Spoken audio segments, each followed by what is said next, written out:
मृत्यु एक ऐसा सत्य है जिससे तुम भागते रहे हो।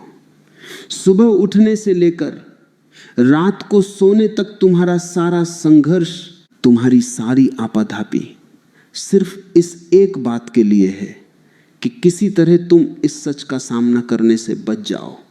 लेकिन क्या तुम्हें पता है कि जब ये अंतिम विदा पास आती है तो उसके ठीक 7 दिन पहले तुम्हारे भीतर कुछ ऐसा घटित होना शुरू हो जाता है जो तुम्हें भीतर से झकझोर कर रख देता है। तुम सोचते हो कि मृत्यु अचानक आती है, एक एक्सीडेंट की तरह, एक झटके की तरह। नहीं, तुम बहुत बड़ी भूल कर रहे हो।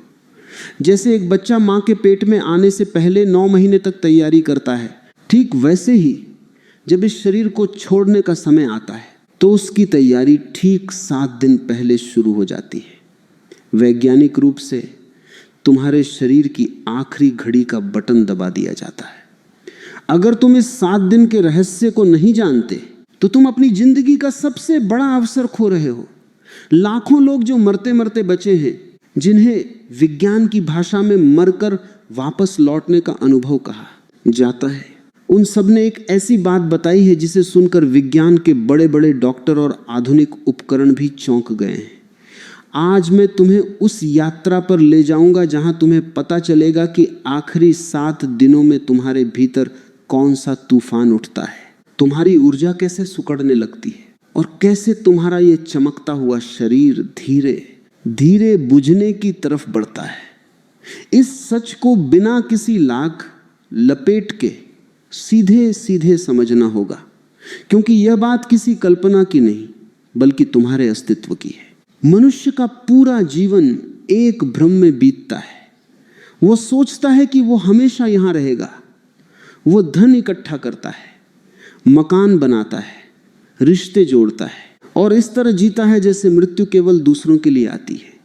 जब तुम किसी की अर्थी को जाते हुए देखते हो तब भी तुम्हारे भीतर यही विचार होता है कि यह दूसरा मरा है, मैं तो अभी जीवित हूं।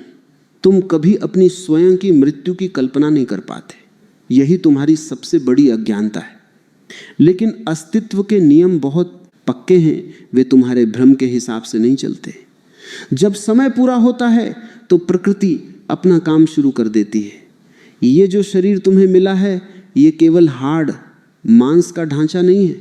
इसके चारों तरफ एक बहुत बड़ा ऊर्जा का मंडल होता है। इस ऊर्जा मंडल को आधुनिक विज्ञान भी मानता है और इसे विद्युत चुंबकीय क्षेत्र कहता है। जब कोई व्यक्ति पूरी तरह स्वस्थ होता है तो उसका यह ऊर्जा मंडल बहुत बड़ा और चमकदार होता है। लेकिन जैसे ही मृत्यु के 7 दिन बचते हैं, इस ऊर्जा मंडल में एक बहुत बड़ा बदलाव आता है। यह ऊर्जा मंडल धीरे धीरे सिकुड़ने लगता है, यह भीतर की तरफ सिमटने लगता है। इसको इस तरह समझो कि जैसे कोई दुकानदार अपनी दुकान बंद करने का समय आने पर बाहर रखे हुए सारे सामान को समेटकर भीतर रखने लगता है। ठीक वैसे ही तुम्हारा यह शरीर अपनी ऊर्जा को बाहर बिखेरने के बजाय भीतर के केंद्र की तरफ खींचने लगता है। जब यह ऊर्जा सिकुड़ती है तो तुम्हारे व्यवहार में, तुम्हारे शरीर में और तुम्हारे आस पास के वातावरण में बहुत बारीक बदलाव होने लगते हैं। सबसे पहला बदलाव यह होता है कि व्यक्ति को अपना ही शरीर भारी लगने लगता है। उसे लगता है कि जैसे उसके पैरों में, उसके हाथों में एक अजीब सा वजन आ गया है। वह चलना चाहता है लेकिन उसे लगता है कि कोई अदृश्य शक्ति उसे नीचे की तरफ खींच रही है। विज्ञान कहता है कि यह शरीर के भीतर के रसायनों का असंतुलन है। लेकिन असलियत यह है कि जो ऊर्जा इस शरीर को हल्का बनाए रखती थी, जो ऊर्जा तुम्हें गुरुत्वाकर्षण के ऊपर उठाकर चलाती थी, वह ऊर्जा अब अपना नाता इस मिट्टी से तोड़ रही है। लोग आजकल क्या गलत कर रहे हैं इसे भी बहुत गहराई से समझना होगा। जब किसी व्यक्ति के जीवन के आखिरी 7 दिन चल रहे होते हैं तब उसके घर वाले, उसके रिश्तेदार और खुद वह व्यक्ति भी इस बदलाव को समझ नहीं पाता। वे सोचते हैं कि कोई बीमारी बढ़ गई है। वे उसे लेकर अस्पताल भागते हैं।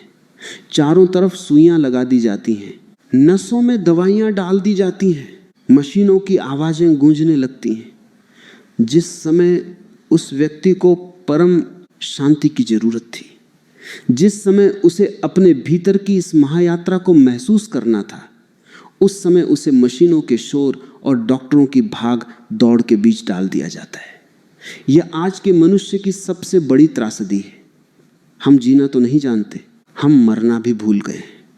हम मृत्यु को एक बीमारी समझ बैठे। मृत्यु बीमारी नहीं है। मृत्यु तो इस जीवन का अंतिम शिखर है। यह तो इस यात्रा का आखिरी मुकाम है। जब तुम इसे बीमारी समझकर अस्पताल के कमरों में बंद कर देते हो, तो तुम उस व्यक्ति से उसका वह आखिरी होश भी छीन लेते हो जो उसे मिलना चाहिए था। प्राचीन समय में, हजारों साल पहले, ऋषियों ने और जीवन के वैज्ञानिकों ने इस बात को बहुत पहले समझ लिया था। उन्होंने देखा कि जब ऊर्जा का यह प्रवाह रुकने लगता है, तो शरीर के भीतर की जो सूक्ष्म नाड़ियां हैं वे सूखने लगती हैं। हमारे भीतर हजारों ऐसी सूक्ष्म नाड़ियां हैं जिनमें जीवन की ऊर्जा बहती है। जैसे जैसे 7 दिन का समय कम होने लगता है, ये नाड़ियां एक एक करके बंद होने लगती हैं।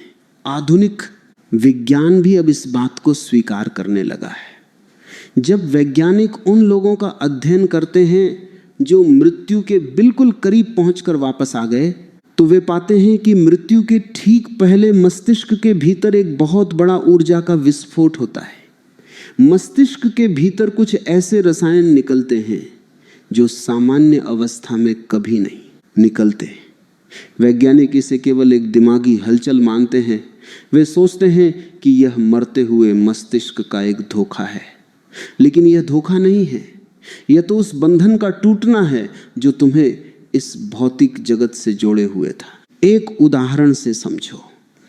एक बड़ा ही धनी व्यक्ति था। उसने अपनी पूरी जिंदगी सिर्फ पैसा कमाने में लगा दी। उसने कभी रुककर सांस नहीं ली, कभी आकाश की तरफ नहीं देखा, कभी फूलों को नहीं निहारा। उसका पूरा ध्यान सिर्फ बैंक बैलेंस बढ़ाने में था। जब वह 60 साल का हुआ तो अचानक उसे एक ऐसी बीमारी ने घेरा जिसका कोई इलाज नहीं था। डॉक्टरों ने कह दिया कि अब ज्यादा समय नहीं है। उसके जीवन के जब आखिरी 7 दिन बचे तो उसके भीतर एक अजीब सी घबराहट शुरू हो गई। वह अपने बिस्तर पर लेटा रहता, लेकिन उसकी आंखें दीवारों को तकती रहती। उसे लगता कि कमरे की हवा भारी हो गई है। वह अपने बेटों से कहता कि इस खिड़की को खोल दो, मुझे घुटन हो रही है। खिड़कियां खोल दी जाती, बाहर से ठंडी हवा भी आती, लेकिन उसकी घुटन कम नहीं होती थी। क्यों? क्योंकि वह घुटन बाहर की हवा की कमी के कारण नहीं थी। वह घुटन इस बात की थी कि उसके भीतर का जो जीवन क्षेत्र था, जो ऊर्जा का घेरा था, वह सिकुड़ रहा था। उसकी आत्मा, उसका वह ऊर्जा रूप इस छोटे से शरीर से बाहर निकलने के लिए छटपटा रहा था। लेकिन चूंकि उसने जीवन भर केवल बाहर की चीजों को पकड़ना सीखा था, इसलिए वह उस समय भी अपनी जिंदगी को पकड़ने की कोशिश कर रहा था। वह डॉक्टरों से चिल्लाकर कहता कि मुझे कोई ऐसी दवाई दे दो जिससे मैं कुछ दिन और जी सकूं, मैं तुम्हें अपनी आधी संपत्ति दे दूंगा। यही गलती आज का हर आम इंसान कर रहा है। तुम पकड़ने में इतने माहिर हो गए हो कि जब छोड़ने का समय आता है तब भी तुम हाथ फैलाए खड़े रहते हो। तुम ये नहीं समझ पाते कि अब पकड़ने का नहीं, बल्कि सब कुछ छोड़कर शांत हो जाने का समय आ गया है। जब वह धनी व्यक्ति उस छटपटाहट में मर गया तो उसके चेहरे पर एक अजीब सा डर था।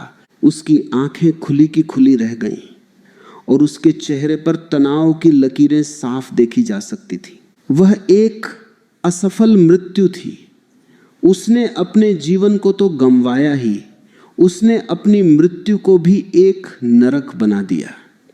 इसके विपरीत अगर उसने उन 7 दिनों के संकेतों को समझा होता, अगर उसने ये जान लिया होता कि ये ऊर्जा का सिकुड़ना कोई बीमारी नहीं बल्कि प्रकृति का नियम है, तो वह शांत हो जाता।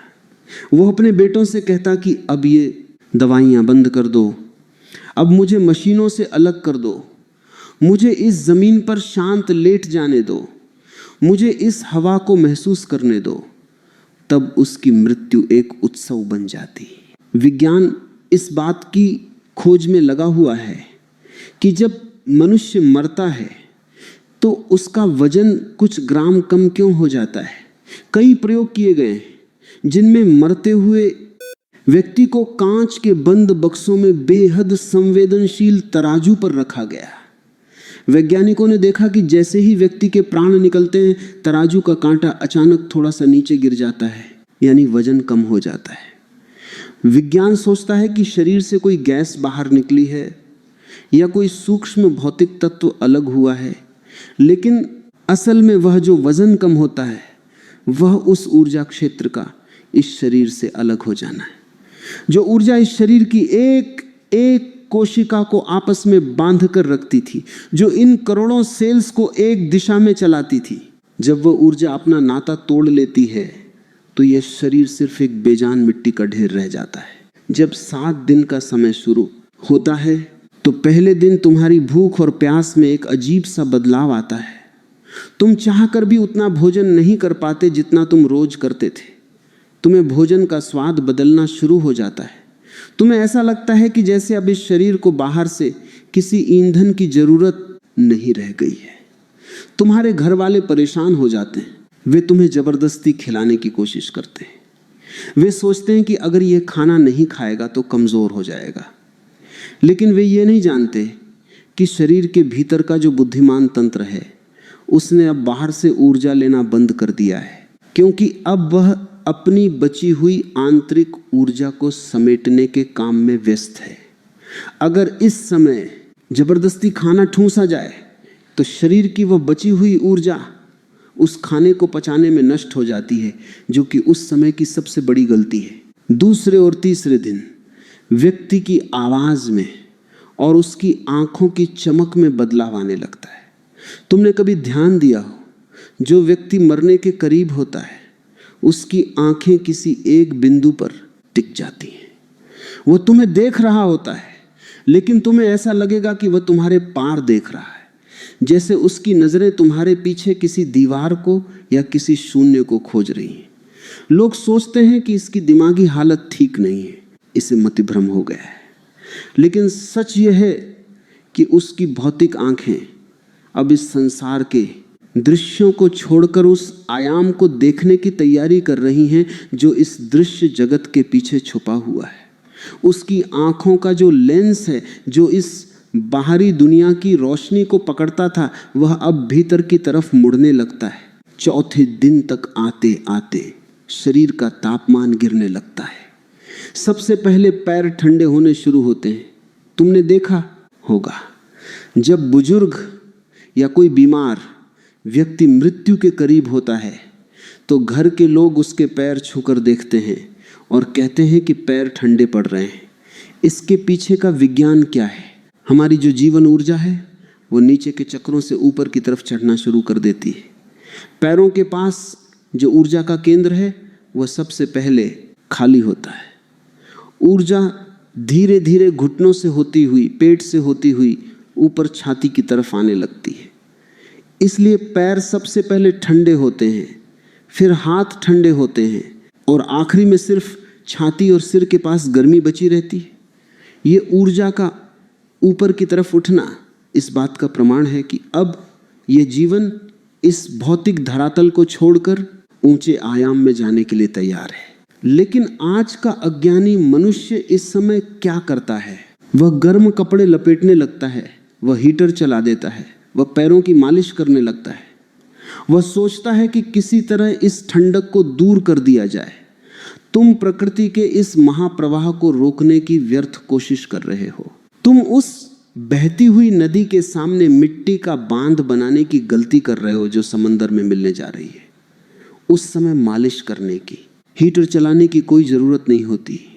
उस समय तो केवल उस व्यक्ति के पास शांत बैठकर उस ऊर्जा के सिमटने को देखना होता है। उसे एक ऐसा वातावरण देना होता है जहां वह बिना किसी डर के, बिना किसी तनाव के इस ठंडक को स्वीकार कर सके। 5वें दिन व्यक्ति की सांसों का पैटर्न बिल्कुल बदल जाता है। सामान्य रूप से जब हम सांस लेते हैं तो हमारी सांसें गहरी और नियमित होती हैं, लेकिन 5वें दिन सांस का चलना अनिश्चित हो जाता है। कभी सांस बहुत तेज चलने लगती है तो कभी ऐसा लगता है कि जैसे सांस रुक ही गई हो। इसे विज्ञान की भाषा में एक खास तरह का श्वसन विकार कहा जाता है, लेकिन अस्तित्व के विज्ञान में इसे प्राणों का तांडव कहा जाता है। जो प्राण जीवन भर इस शरीर के फेफड़ों को चला रहे थे, वे अब इस घर को छोड़ने की तैयारी में अपनी आखिरी लहरें ले रहे होते हैं। जैसे जब कोई पंखा बंद किया जाता है तो बिजली कटने के बाद भी वह अपनी पुरानी गति के कारण कुछ देर तक डोलता रहता है और आखिरी में रुकने से पहले 1-2 बार धीरे से हिलता है। ठीक वैसे ही ये सांसें अब उस आखिरी ठहराव की तरफ बढ़ रही होती हैं। इस समय व्यक्ति को अजीब अजीब से अनुभव हो सकते हैं। उसे लग सकता है कि उसका शरीर हवा में तैर रहा है, या उसे लग सकता है कि वह किसी बहुत गहरी गुफा के भीतर जा रहा है। ये सब बातें कोई दिमागी बीमारी नहीं है, बल्कि यह इस बात का सबूत है कि तुम्हारी जो सूक्ष्म इंद्रियां हैं वे अब इस स्थूल शरीर के बंधनों से मुक्त हो रही हैं। तुम्हारी सुनने की क्षमता बदल जाती है। तुम्हें दूर की आवाजें बहुत साफ सुनाई देने लगती हैं और पास बैठा व्यक्ति अगर चिल्लाकर भी बोले तो उसकी आवाज़ तुम्हें बहुत दूर से आती हुई महसूस होती है। ऐसा इसलिए होता है क्योंकि तुम्हारा जो चेतना का केंद्र है वह अब इस भौतिक कान के पर्दे से दूर हट रहा है। आज की सबसे बड़ी समस्या यही है कि हमारे पास इस अद्भुत विज्ञान को समझने वाले लोग नहीं बचे। हमने सब कुछ डॉक्टरों के भरोसे छोड़ दिया है। डॉक्टर शरीर के विशेषज्ञ हो सकते हैं, वे जीवन और मृत्यु के विशेषज्ञ नहीं हो सकते। वे मशीनों पर टिमटिमाती हुई लकीरों को देखकर बता सकते हैं कि दिल धड़क रहा है या नहीं, लेकिन वे उस धड़कन के पीछे छुपी हुई जो परम ऊर्जा है उसके बारे में कुछ नहीं जानते। जब दिल की धड़कन रुक जाती है तो डॉक्टर कह देते हैं कि व्यक्ति मर गया, लेकिन अस्तित्व के विज्ञान के अनुसार दिल के रुकने के बाद भी कई मिनटों तक और कभी घंटों तक वह सूक्ष्म ऊर्जा क्षेत्र शरीर के भीतर मौजूद रहता है। वह पूरी तरह से बाहर निकलने में समय लेता है। इसलिए जब कोई व्यक्ति इस दुनिया से विदा हो रहा हो तो उसके ठीक 7 दिन पहले से ही घर का माहौल बिल्कुल बदल जाना चाहिए। वहां कोई रोना धोना, कोई चीख पुकार नहीं होनी चाहिए। वहां किसी भी तरह की सांसारिक बातें नहीं होनी चाहिए कि जमीन का क्या होगा, पैसों का क्या होगा, बच्चों की शादी कैसे होगी। ये सारी बातें उस विदा होते हुए व्यक्ति की ऊर्जा को वापस नीचे की तरफ खींचती हैं। वह अपनी यात्रा पर आगे बढ़ना चाहता है, लेकिन तुम्हारे आंसू, तुम्हारी ममता, तुम्हारा यह अज्ञानी लगाव उसे पीछे से पकड़ लेता है। वह न तो इस संसार का रह पाता है और न ही उस परम शांति में डूब पाता है। वह बीच में ही लटक जाता है और यही छटपटाहट सबसे बड़ा दुख बन जाती है। तुम्हें समझना होगा कि मृत्यु कोई अंत नहीं है। यह केवल एक रूप से दूसरे रूप में परिवर्तन है। जैसे तुम पुराने कपड़े बदलकर नए कपड़े पहन लेते हो, जैसे पानी भाप बनकर आकाश में उड़ जाता है और फिर बादल बनकर बरस जाता है, वैसे ही यह ऊर्जा इस शरीर को छोड़कर वापस उस अनंत सागर में मिल जाती है जहां से यह आई थी। जब तुम इस सच को गहराई से स्वीकार कर लेते हो तो तुम्हारे भीतर का डर गायब हो जाता है। फिर तुम मृत्यु के उन 7 दिनों का इंतजार किसी सजा की तरह नहीं करते, बल्कि तुम उसे एक बड़े उत्सव की तरह देखते हो। तुम तैयार होते हो उस महायात्रा के लिए जो इस जीवन की सबसे बड़ी घटना है। तो आज से तुम्हें क्या करना है? तुम्हें अपने जीवन को इस तरह जीना है कि जब भी वह 7 दिन का समय आए तुम पूरी तरह से तैयार हो। तुम्हें रोज इस बात का स्मरण रखना होगा कि यह शरीर हमेशा रहने वाला नहीं है। इसका मतलब यह नहीं है कि तुम उदास हो जाओ या तुम दुनिया छोड़कर भाग जाओ। इसका मतलब यह है कि तुम इस जीवन के हर पल को पूरी समग्रता से जियो, ताकि जब छोड़ने का समय आए तो तुम्हारे मन में कोई पछतावा न रहे। कोई यह न कह सके कि मैंने जीना तो चाहा था लेकिन जी नहीं पाया। जब तुम्हारी जिंदगी पूरी तरह से जी ली जाती है तो मृत्यु बहुत आसान हो जाती है। तब तुम हंसते हुए शांत भाव से उस अंतिम घड़ी का स्वागत कर सकते हो। ये जो ऊर्जा का खेल है, इसे समझने के लिए तुम्हें किसी बड़ी पोथी पुराण की जरूरत नहीं है। तुम्हें बस अपने ही भीतर चल रहे छोटे छोटे बदलावों के प्रति थोड़ा सा सजग होना होगा। जब तुम भोजन करते हो, जब तुम चलते हो, जब तुम सोते हो, तब देखो कि यह ऊर्जा कैसे काम करती है। जब तुम इस ऊर्जा के स्वभाव को समझ जाओगे तो तुम्हें मृत्यु से डर नहीं लगेगा। तुम्हें लगेगा कि मृत्यु तो एक परम विश्राम है, एक बड़ी गहरी नींद है जो तुम्हें दिन भर के थके हारे जीवन के बाद मिलने वाली है। जैसे तुम दिन भर काम करके रात को बिस्तर पर लेटते ही गहरी नींद में खो जाते हो और सुबह एक नई ताजगी के साथ उठते हो, ठीक वैसे ही मृत्यु भी एक महा नींद है जिसके बाद एक नया जीवन, एक नया रूप तुम्हारा इंतजार कर रहा होता है। लेकिन इस समाज ने, इस संस्कृति ने तुम्हारे भीतर मृत्यु के प्रति केवल डर भरा है। तुम्हें डराया गया है कि मृत्यु बड़ी भयानक होती है, वहां यमदूत आते हैं, वहां सजाएं मिलती हैं। ये सब बकवास है, ये सब केवल अज्ञानी लोगों के दिमाग की उपज है। प्रकृति कभी किसी को सजा नहीं देती। प्रकृति तो केवल अपने नियमों का पालन करती है। जब फल पक जाता है तो वह पेड़ से नीचे गिर जाता है। क्या पेड़ उस फल को गिराते समय रोता है? क्या वो फल नीचे गिरते समय चिल्लाता है? नहीं, वह गिरना इतना शांत होता है, इतना स्वाभाविक होता है कि किसी को पता भी नहीं चलता। मनुष्य का मरना भी ऐसा ही होना चाहिए, पके हुए फल की तरह, बिना किसी आवाज के, बिना किसी संघर्ष के चुपचाप इस मिट्टी में मिल जाना। तुम्हारी सबसे बड़ी भूल यही है कि तुम कच्चे फल की तरह इस जीवन से चिपके रहना चाहते हो। तुम अभी पके नहीं हो, तुम्हारा अनुभव अभी अधूरा है, तुम्हारी वासनाएं अभी अधूरी हैं, तुम्हारी इच्छाएं अभी बाकी हैं। इसीलिए जब मृत्यु तुम्हारे दरवाजे पर आती है तो तुम कांपने लगते हो। तुम्हें लगता है कि अभी तो मैंने कुछ किया ही नहीं, अभी तो मुझे बहुत कुछ करना था और ये मौत आ गई। लेकिन याद रखो, समय किसी का इंतजार नहीं करता। उसके पास तुम्हारी इच्छाओं की कोई लिस्ट नहीं है। जब 7 दिन का अलार्म बज जाता है तो उल्टी गिनती शुरू हो जाती है। फिर चाहे तुम दुनिया के सबसे अमीर आदमी हो या सबसे गरीब, तुम्हें उस नियम के सामने झुकना ही पड़ता है। जब इस महायात्रा के आखिरी 3 से 4 दिन बचते हैं तब दृश्यों का जगत पूरी तरह बदलने लगता है। अभी तक तुमने जिन बदलावों को महसूस किया वे तुम्हारे इस स्थूल शरीर और बाहरी ऊर्जा मंडल तक सीमित थे, लेकिन अब बात और गहरी होने जा रही है। इस समय व्यक्ति को अचानक ऐसे दृश्य दिखने लगते हैं, ऐसे लोग दिखाई देने लगते हैं जो इस दुनिया में बहुत पहले ही नहीं रहे।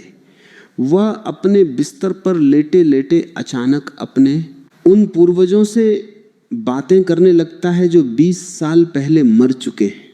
वह हवा में हाथ हिलाकर किसी पुराने मित्र को बुलाने लगता है। आज का आधुनिक विज्ञान और डॉक्टर इसे केवल एक भ्रम मानते हैं। वे इसे दिमाग का मतिभ्रम कहते हैं। वे सोचते हैं कि चूंकि मस्तिष्क को पूरी ऑक्सीजन नहीं मिल रही है इसलिए वह पुरानी यादों के जाल बुन रहा है। लेकिन तुम फिर से एक बहुत बड़ी भूल कर रहे हो।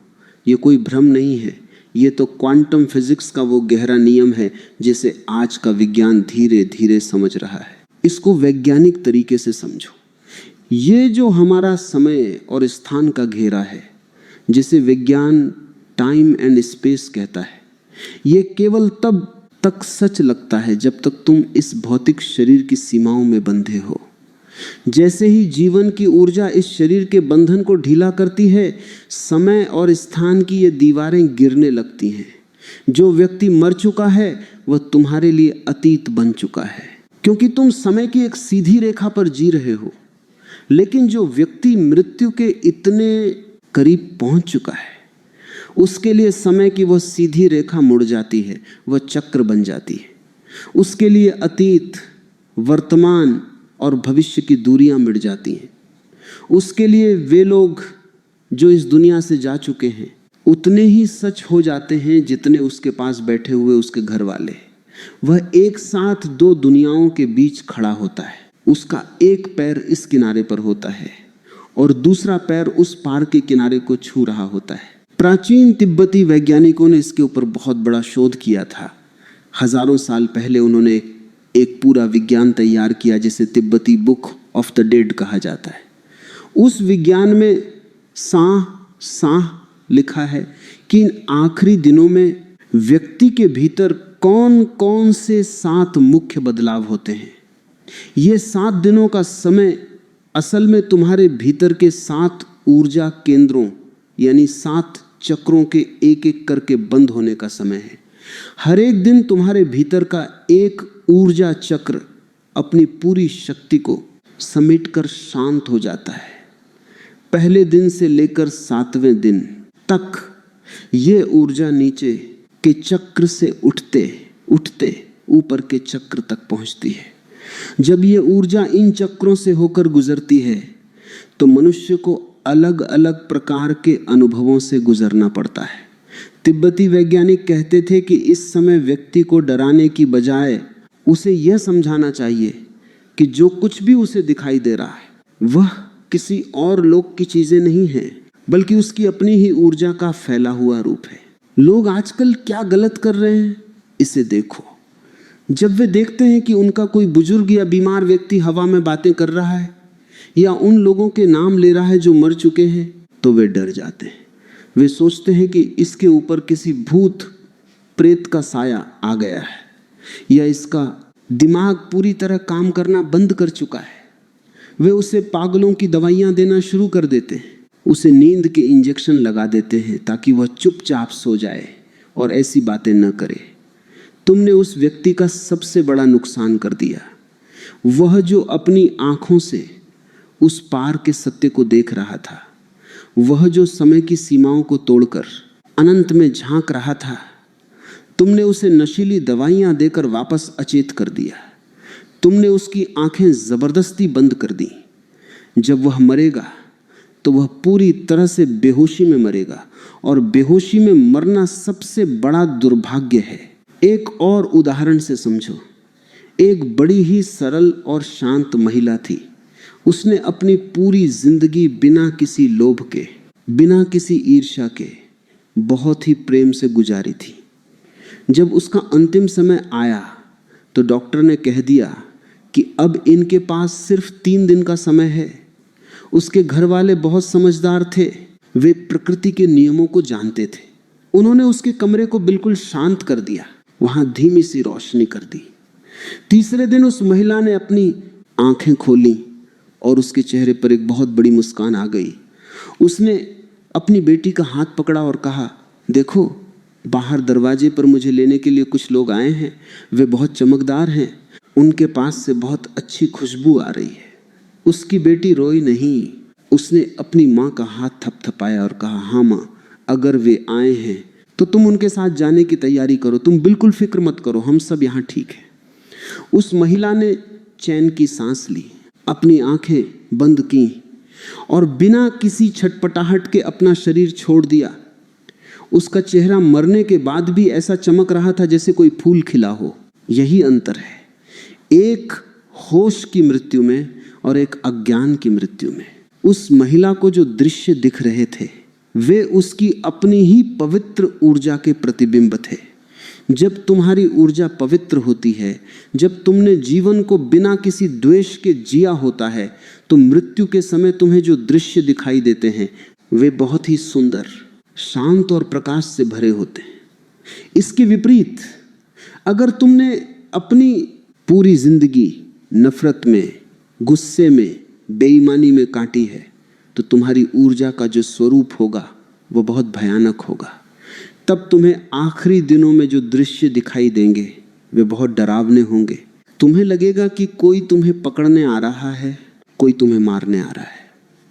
वह डर किसी यमदूत का नहीं होता, वह डर तुम्हारी अपनी ही विकृत ऊर्जा का होता है जो तुम्हारे सामने आईने की तरह खड़ी हो जाती है।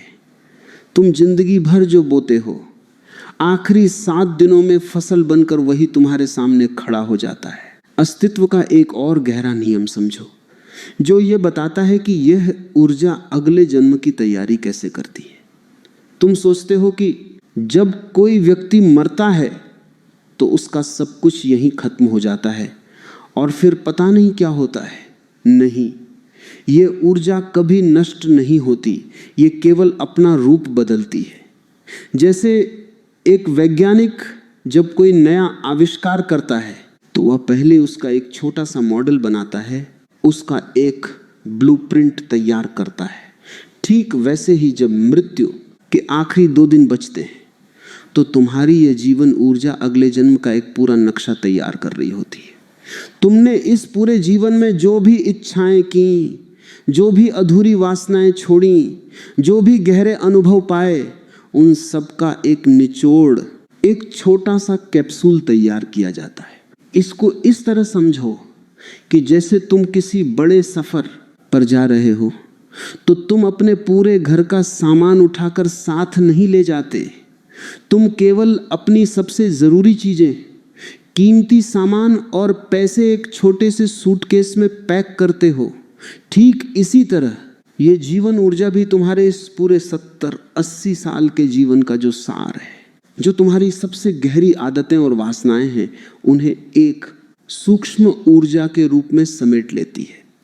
यही वह ब्लूप्रिंट है, यही वह नक्शा है जो तय करता है कि तुम्हारी यह ऊर्जा आगे चलकर किस माँ के गर्भ में जाएगी, तुम्हें कैसा शरीर मिलेगा और तुम्हारी अगली यात्रा कैसी होगी।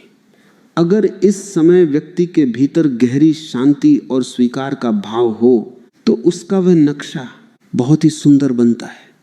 वह एक ऊंचे और बेहतर जीवन की तरफ कदम बढ़ाता है। लेकिन अगर वह उस समय भी छटपटा रहा हो, रो रहा हो, चीजों को पकड़ने की कोशिश कर रहा हो, तो उसका वह सूटकेस बहुत भारी और विकृत हो जाता है, जिससे उसकी अगली यात्रा और भी कष्टकारी हो जाती है। आधुनिक विज्ञान भी अब इस बात को खोजने के बहुत करीब पहुंच गया है।